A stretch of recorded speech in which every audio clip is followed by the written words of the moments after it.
Hello everyone, आप सभी को नमस्कार। This is DG and welcome to DG academy. I hope आप लोग अच्छे और स्वस्थ होंगे और अपनी तैयारी जबरदस्त तरीके से कर रहे होंगे। इस वीडियो में हम एसएससी एमटीएस 2025 के लिए जीएस स्ट्रेटजी के बारे में डिस्कस करने वाले हैं। सबसे पहले तो मैं बता दूं कि ये जीएस स्ट्रेटजी के रिगार्डिंग दूसरी वीडियो है। पहली वीडियो में हमने static GK and art and culture के इंपॉर्टेंट टॉपिक्स को कवर किया है और इस वीडियो में हम हिस्ट्री को के टॉपिक्स को कवर करेंगे और देखेंगे कि जैसे एंशियंट हिस्ट्री, मिडाइवल हिस्ट्री और मॉडर्न हिस्ट्री से कितने कितने क्वेश्चन आए और किस किस टॉपिक से क्वेश्चन आए। ये एसएससी एमटीएस 2024 के एग्जाम में स्टैटिक जीके का पोर्शन सबसे बड़ा है, जिसमें पर शिफ्ट 8 से 9 क्वेश्चन पूछे गए और ये किसी किसी शिफ्ट में 10 से 11 क्वेश्चन भी पूछे गए। उसके बाद हिस्ट्री का सबसे बड़ा रोल है, जिसमें पर शिफ्ट 4 से 5 क्वेश्चन पूछे गए हैं। फिर पॉलिटी का, फिर जनरल साइंस का, फिर करंट अफेयर्स का, फिर ज्योग्राफी का, फिर इकोनॉमिक्स का। तो इस वीडियो में हम हिस्ट्री के बारे में डिस्कस करने वाले हैं और अगर आपने स्टैटिक जीके वाली वीडियो नहीं देखी है तो आप चैनल पर विजिट करके उस वीडियो को देखें और सारे सब्जेक्ट्स की वीडियो भी लगातार आती रहेगी। तो चलिए शुरू करते हैं। तो एसएससी एमटीएस 2024 के एग्जाम में एंशियंट हिस्ट्री से अप्रॉक्स 74 क्वेश्चंस पूछे गए। उसके बाद मिडाइवल हिस्ट्री से 90 क्वेश्चन और मॉडर्न हिस्ट्री से 109 क्वेश्चंस। ये तो अप्रॉक्स में है, मतलब श्योर नहीं है, 2-4 क्वेश्चन इधर उधर हो सकता है। सबसे ज़्यादा मॉडर्न हिस्ट्री से क्वेश्चन पूछे गए, उसके बाद मिडाइवल हिस्ट्री से और एंशियंट हिस्ट्री से।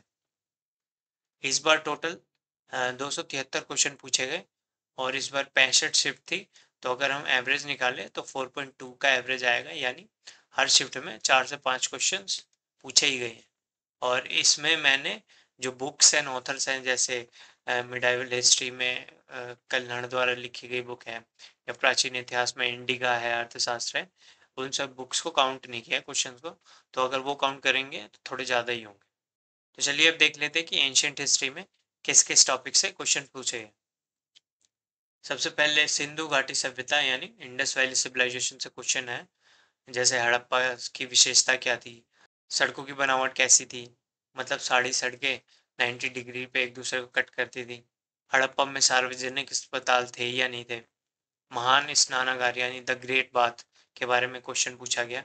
फिर हड़प्पा के नगर जो 2 भागों में विभाजित होते थे, महान अन्न भंडार, द ग्रेट ग्रैनरी। फिर वैदिक काल से क्वेश्चन पूछे गए, जैसे वैदिक ऋचाओं को क्या बोला जाता है, संहिता, आर्यों के प्रिय देवता इंद्र थे, तो इनके बारे में भी क्वेश्चन पूछा गया। सेनानी किसे कहा जाता था वैदिक काल में, तो युद्ध नायकों को सेनानी कहा जाता था। ऋग्वेद पहला नमूना इंडो यूरोपियन भाषा का। फिर अग्नि देवता जो थे वो ईश्वर और मनुष्य के बीच में मध्यस्थता करते थे। तो इन सभी क्वेश्चंस का आप स्क्रीनशॉट ले लेंगे और एक बार आराम से इसको पढ़ेंगे। फिर महापाषाण काल यानी मेगालिथ पीरियड से क्वेश्चन आया कि इनाम गांव किससे रिलेटेड है, तो वो महापाषाण काल से रिलेटेड है। मेगालिथ जो कि ग्रीक वर्ड है एक, यानी यूनानी शब्द है, और मेगालिथ का शाब्दिक अर्थ भी पूछा गया, तो उसका मतलब होता है एक विशालकाय पत्थर। फिर मौर्य वंश से काफ़ी क्वेश्चन आए, जैसे हाथी गुम्फा शिलालेख कलिंग में स्थित है। मौर्य वंश के संस्थापक कौन थे, तो चंद्रगुप्त मौर्य थे। भाग कर किसानों पर लगाया गया। प्रथम उपमहाद्वीप साम्राज्य मौर्य वंश का था। मेगास्थनीज राजदूत किसके दरबार में था, तो चंद्रगुप्त के दरबार में था। तो ये सभी क्वेश्चंस पूछे गए इस बार। फिर जैन धर्म से भी क्वेश्चन आए, जैसे कृषि करना किस धर्म में निषेध है, तो वो जैन धर्म में है। महावीर स्वामी किसके समकालीन, वो गौतम बुद्ध के समकालीन थे। बौद्ध धर्म से भी क्वेश्चन आए, यानी विहार में बौद्ध पुजारी को निवास स्थान है। धम्म जो है वो प्राकृतिक शब्द है और चैत्य जो है उसके बारे में पूछा गया है। स्तूप के बारे में क्वेश्चंस काफी आए, जो कि हम आगे देखेंगे इंडियन आर्किटेक्चर यानी भारतीय वास्तुकला में। इस्लाम धर्म से सिर्फ 2 ही क्वेश्चन आए, यानी मुहर्रम किसकी शोक में मनाया जाता है, तो वो हुसैन इब्न अली की मृत्यु पर मनाया जाता है।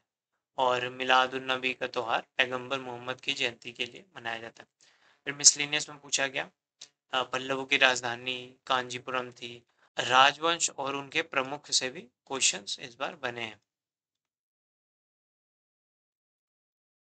फिर नालंदा विश्वविद्यालय को बनाने में किस प्रकार की ईंटों का उपयोग किया गया, तो वो लाल ईंटें थी।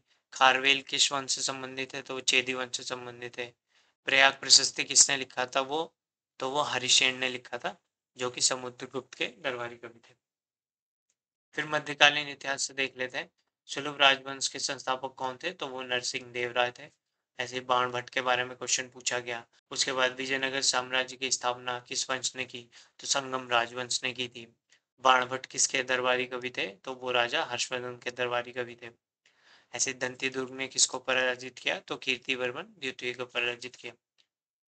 अलाउद्दीन हसन बहमान शाह, जिसे हसन गंगू के नाम से भी जाना जाता है। फिर पुलकेशिन द्वितीय वर्सेस हर्षवर्धन, त्रिपक्षीय संघर्ष, और ये सारे क्वेश्चंस पूछे गए। और भी क्वेश्चन देख लेते हैं, जिससे दिल्ली सल्तनत से भी क्वेश्चंस पूछा गया। बलबन से रिलेटेड क्वेश्चन था, इब्न बतूता किसका दूत था, तो मोहम्मद बिन तुगलक के दरबार में वो राजदूत था, जो कि मुरक्कस से आया था। फिर अकबर के शासन में दीवान किसे कहा जाता था, पित्रादुला शैली किसे कहते हैं। पित्रादुला शैली वो होती है जिसमें दीवारों पर अपने डिजाइन देखे होंगे, जिसमें रत्न जड़े होते हैं, जैसे पत्ती फूल पत्तियां बनी होती हैं।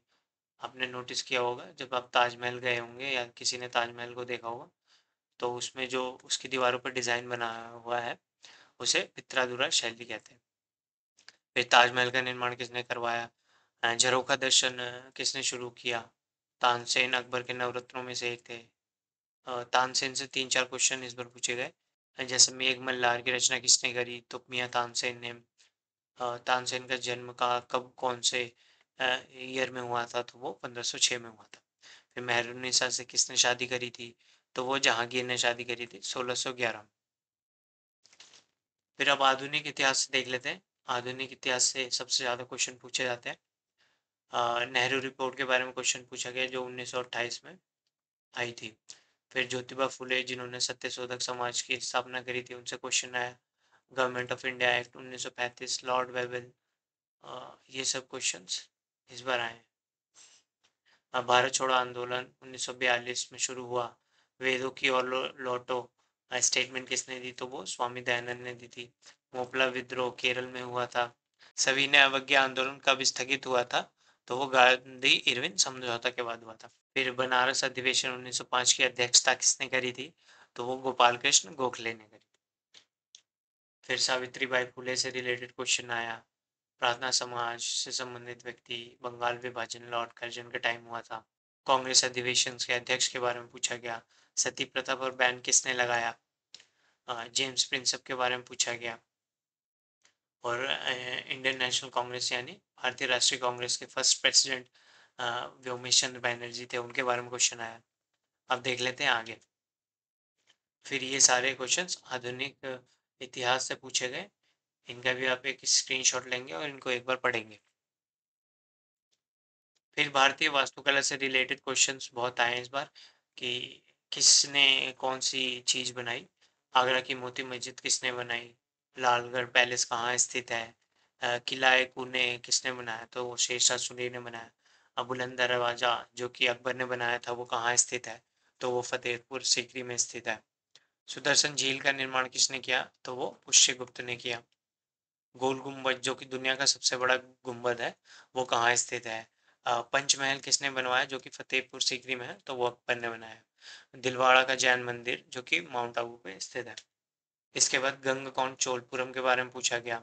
आमेर किले के संस्थापक कौन थे, रानी की वाव कहाँ स्थित है, तो वो गुजरात में स्थित है। और नगर शैली का विकास कहाँ हुआ, तो वो उत्तर भारत में हुआ। इसके बाद बुक्स एंड ऑथर्स भी पूछे गए, जैसे poverty and un-British rule in India दादा भाई नौरोजी के द्वारा लिखी गई है। गीत गोविंद जयदेव के द्वारा लिखी गई है। महाभाष्य पतंजलि के द्वारा। राज तरंगिणी जो कि कल्हड़ के द्वारा लिखी गई है और मूल रूप से संस्कृत भाषा में लिखी गई थी। तो ये सभी हिस्ट्री से रिलेटेड इम्पॉर्टेंट टॉपिक्स थे, जो कि एसएससी एमटीएस के एग्ज़ाम 2024 में इस बार पूछे गए हैं। अगर आपको कोई भी डाउट है तो आप कमेंट बॉक्स में ज़रूर लिखें, और जीएस स्ट्रेटेजी की वीडियो ऐसे ही लगातार आपको मिलती रहेंगी। तो मिलते हैं नेक्स्ट वीडियो में, तब तक के लिए धन्यवाद।